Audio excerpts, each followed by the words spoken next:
지저스 리볼루션이라고 하는 영화가 있습니다. 1970년대 미국의 히피라고 불리우던 청년들이 등장하는 영화인데요. 요즘에 그 기독교 영화들이 굉장히 많이 상영이 되고 또 100만이 넘어가는 관객들을 모으는 영화들이 있습니다. 요즘은 그 신의 악단이라고 하는 영화가 우리 기독교 영화로 굉장히 많은 분들이 보고 또 많은 분들이 감동하는 영화로 우리 교인들이 그 영화를 어떻게 봤으면 좋을까 저희 목회 웍샵 가서 그런 고민을 했는데 주일 오후 시간에 상영관 하나를 빌려서 신의 악단을 볼 수 있는 방법을 연구를 했는데 사실은 어제 봤으면 참 좋겠다 이런 생각을 했는데 남전도회 연합회 헌신 예배가 있어서 그렇게 하지를 못해서 아마 종영이 다 상영관에서 됐기 때문에 이 교회에서 이 신의 악단이라고 하는 영화를 꼭 우리 성도님들과 보고 싶다라는 생각을 갖고 있습니다. 어떻게 될런지는 모르겠습니다만은 요즘에 그 넷플릭스라고 하는 곳에도 보면 모세 이야기 또 성경에 관련된 이야기 예수님에 관련된 이야기를 영화로 만든 소재들이 굉장히 많이 떠서 많은 성도들이 보고 있구나 이런 생각을 하게 되는데 이 지저스 레볼루션이라고 하는 영화는 70년대 영화이기 때문에 굉장히 오래된 영화입니다. 기독교 문화가 자리를 잡고 있는 미국 같은 경우에는 그 빌보드 차트에도 보면 CCM 즉 복음성가 차트까지 나올 정도로 그분들은 이 복음성가도 음악의 한 부류로 이렇게 분류를 해서 차트에 순위를 매기기도 합니다. 근데 이 히피라고 하는 사람들은 어떻게 생겨난 사람들이냐면 베트남 전쟁을 반대하는 것으로 시작을 했죠. 그 베트남 전쟁에 반대하는 젊은이들이 모여서 자유분방하게 머리를 먼저 길렀죠. 길게 길렀고 청바지를 입고 통기타를 메고 그리고 그 폭스바겐 밴 같은 차를 타고서 전국을 유랑하고 아무 데서나 잠을 자고 자유분방하고 좀 무질서한 생활을 하고 좀 지저분하다 격식이 없다 이렇게 생각이 되는 그런 분들이었습니다. 그 중에서도 예배를 드리는 분들은 주일날 교회에 오면서 맨발로 교회에 들어오기도 하고 옷차림도 교회 전통과는 거리가 멀었습니다. 요즘은 청바지가 뭐 격식 있는 곳에도 청바지에다가 위에 격식 있는 옷을 입으면 이제 식당에 이렇게 들어가게 하지만 그 당시에 청바지는 그 반항적인 사람들이 입는 옷으로 제일 잘 알려져 있습니다. 여러분 아시는 것처럼 그 자이언트라고 하는 영화에 보면 그 교통사고로 사망한 제임스 딘이라고 하는 영화 배우가 등장을 하는데 그 제임스 딘이라고 하는 영화 배우가 청바지를 입고 나와서 반항의 아이콘이 되기도 했지요. 근데 그 옷차림과도 교회 전통과는 거리가 멀었는데 캘리포니아의 한 교회 목사님이 전통적인 교회였습니다. 사역을 하던 척 스미스라고 하는 목사님들이 교회가 이렇게 되면 안 되지 이런 생각을 가지고 그분들이 교회 들어오는 것을 막았었는데 이 스미스 목사님이 어느 순간에 깨달았습니다. 이 복음의 본질이라고 하는 것이 뭐냐? 복음의 본질은 원래 생명과 자유 아니겠는가 이렇게 생각을 하시고 이 사람들을 받아들이기 시작을 했습니다. 사랑의 확장이 복음의 본질이다. 형식이 중요한 게 아니다. 이래서 그분들을 받아들였죠. 저도 이 척 스미스 목사님 교회를 갔더니 전도지를 만들어 놨더라고요. 그게 벌써 한 30년 전에 제가 갔을 때 이 전도지가 이렇게 있는데 전도지가 한 요만해요. 요만하게 돼 있는데 제가 그걸 가져온 것이 아직도 있는지 모르겠습니다만은 요만한데 여기에 전도지가 사진이 있어요. 사진이 뭐냐면 척 스미스 목사님이 할리 오토바이를 다 가죽 잠바를 입고 타고 있습니다. 그리고 이렇게 달리는 모습을 찍어놨어요. 그리고 뭐라고 얘기해놨느냐면 저는 예수님께로 달려갑니다. 이렇게 해놓은 전도지를 교회 전도지로 쓰고 있더라고요.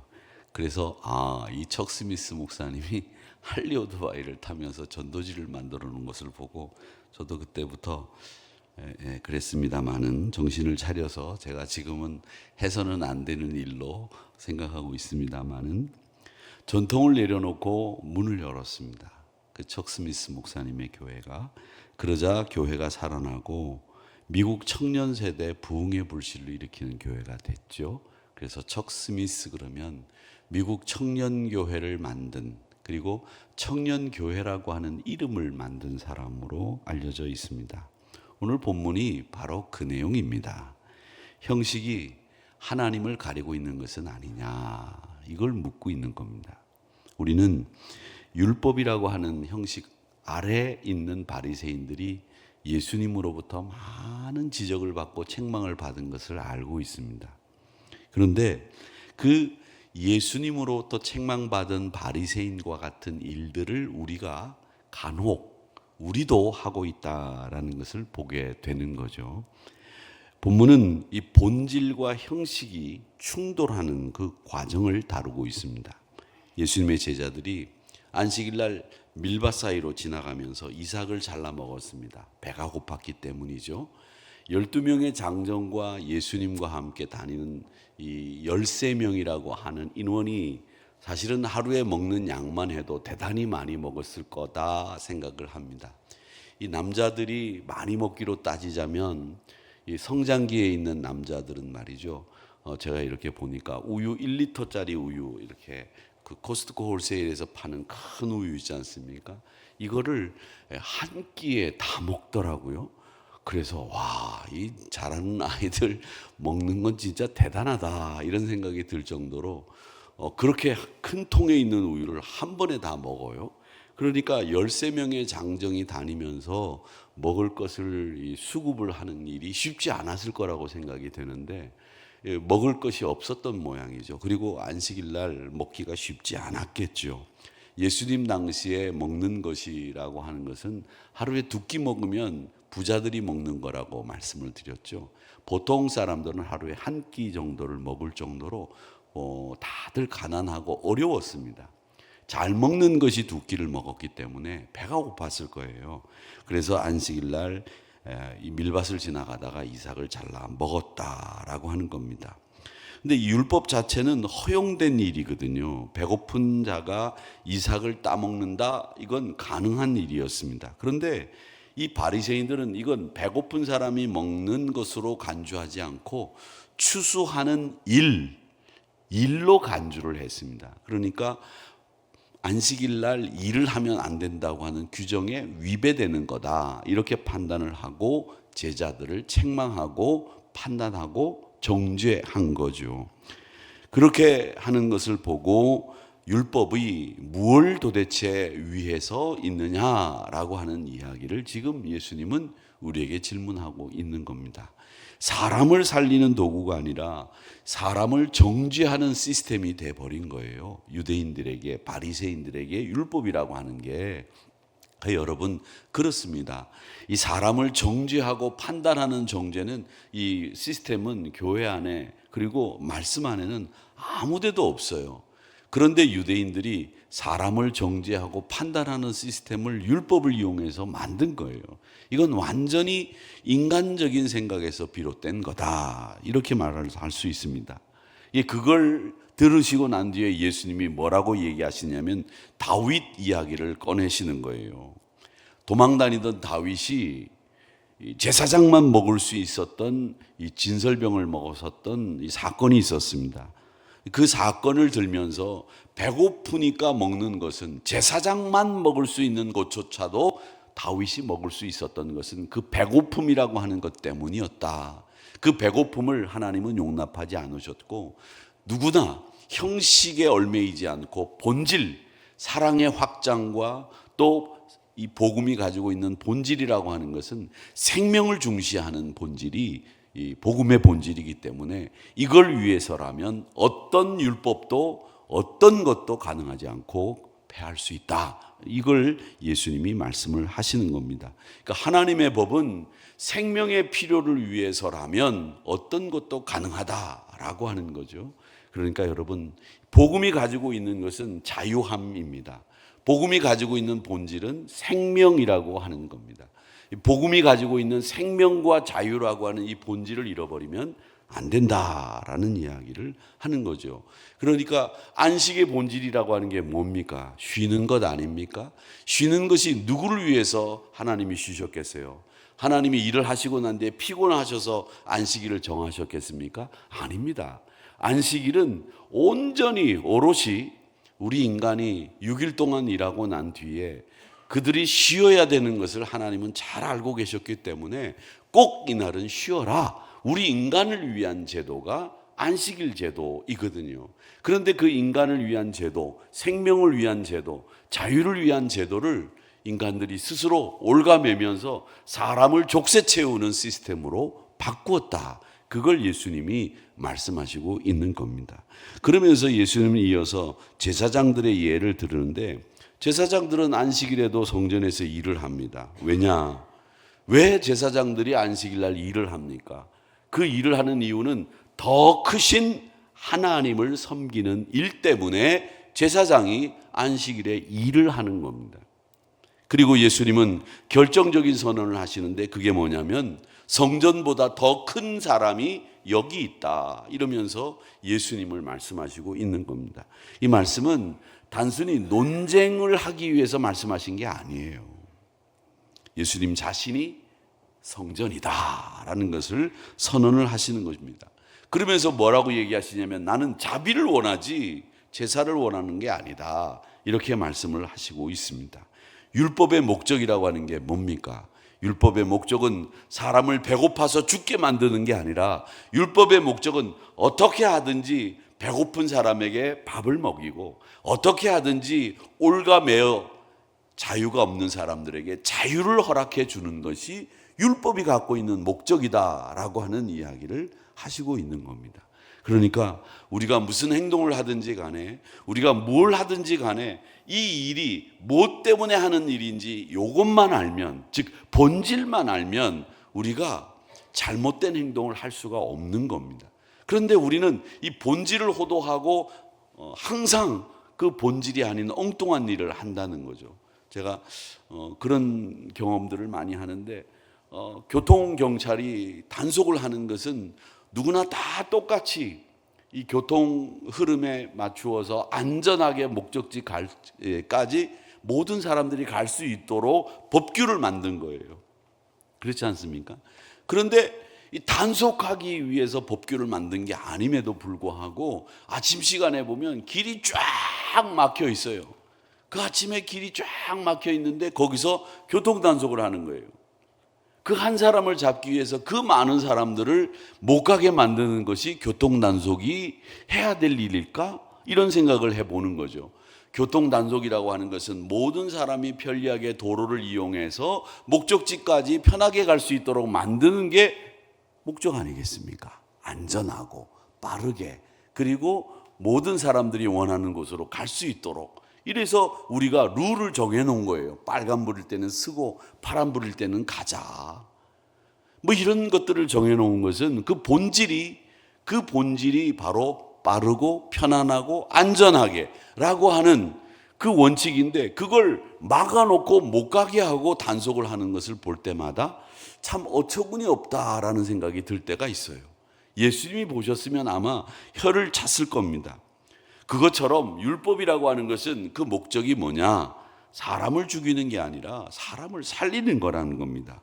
그러면서 말씀하시기를 뭐라고 말씀하셨느냐면 인자가 안식일의 주인이다. 이렇게 이야기를 하고 계시는 겁니다. 안식의 기준은 규정이 아니고 주인이라는 겁니다. 주인이 계신데 규칙이 주인을 밀어내면서 벌어진 일을 이야기하고 있다라고 하는 겁니다. 자, 그러고 난 뒤에 회당에서 손 마른 사람을 안식일 날 고쳐주는 일이 생긴 겁니다. 여러분, 이 안식일 날 이 사람을 고쳐줬는데 이 손 마른 사람이 회당 안에 있었어요. 회당 안에. 회당 안에 있었다는 말은 무슨 말이냐면 이 사람이 어렵고 힘든데 긍휼을 베풀어야 되는 사람들이 모여있는 자리에 있는데도 불구하고 이 사람을 외면하고 쳐다보지 않고 관심 가지고 있지 않았다라는 말입니다. 거기서 이 사람들이 논의하는 게 뭐냐 하면, 야, 저 손 마른 사람 어떻게 해서든지 고쳐줘야지. 야, 저 사람 안타깝다. 손 마른 지가 벌써 몇 년이야. 저 사람 그냥 둘 수 있어? 우리와 같이 있는데 저 사람 고쳐줘야지. 이걸 생각해야죠. 그런데 바리새인들은 뭘 생각하느냐? 예수를 어떻게 죽이지? 예수를 어떻게 죽이지? 사람을 죽일 생각을 하고 있는 거죠. 회당 안에서 그게 할 일입니까? 교회 안에서 할 일입니까? 아닙니다. 교회 안에서는 사람을 죽일 생각, 사람을 정죄할 생각을 하는 것이 아니에요. 교회는 생명을 살리고 사람을 살리는 일을 궁리하고 도모하는 곳이 교회고요. 그리고 하나님이 원하시는 일입니다. 그런데 이들은 사람들을 죽일 생각만 하는, 그러면서 손 마른 사람에게는 관심조차 기울이지 않는 하나님이 없는 신앙생활을 하고 있었다라고 하는 거죠. 자, 그런데 예수님이 그를 고치셨습니다. 그리고 자신을 알리지 말라 이렇게 이야기했는데, 이 모습을 마태복음에서는 뭐라고 얘기를 하고 있느냐면 이사야서 42장을 가지고 이야기합니다. 상한 갈대를 꺾지 않고 꺼져가는 심지를 끄지 아니하신다. 이사야서 42장의 말씀이거든요. 예수님은 세상을 힘으로 개혁하지 않으셨습니다. 제도로 밀어붙이지 않았습니다. 소리 높여 분노하지 않으셨습니다.